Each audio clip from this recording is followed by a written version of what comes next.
2 दीस पयलीं 30 उसगांवांत छापो मारून 1 लाख रुपयांचो माल जप्त केलो जाल्यार फोंड्या, बांदोडा, फार्मागुडी, बोरये, शिरोडा आनी हेर 13 दुकानांनी धाड घालून 80,000चो माल जप्त केलो. इलेक्ट्रॉनिक वजन कांटो, कडड आंड्याच्यो पिशव्यो आनी हेर साहित्य जप्त केले. फोंड्या वजनमाप खात्याचे मुखेली अधिकारी शुबर्ट डिकॉस्टाच्या मार्गदर्शना खाला आनी हेर वांगड्यांनी ही कारवाय केली. धाडी उपरांत 30 उसगांवांत खुबशा पसरकारांनी परवान्याचें नूतनीकरण करूंक नाशिल्ल्याचें दिसून आयलें.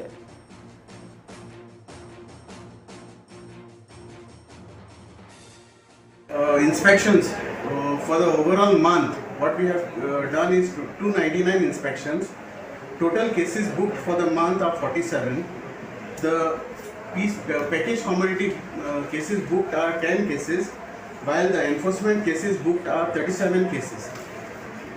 Actually, how much? The estimate of the package commodity goods seized is around worth 80,000. Thank you. On yesterday, that is on 22nd February 2022, I, Mr. Subhat John DeCosta, Inspector Legal Metrology, Ponda, carried out a joint inspection along with my officers, Mr. Demo Mapari, Assistant Controller, Central Zone, Mr. Vikas Kandolkar, Inspector Kurchare.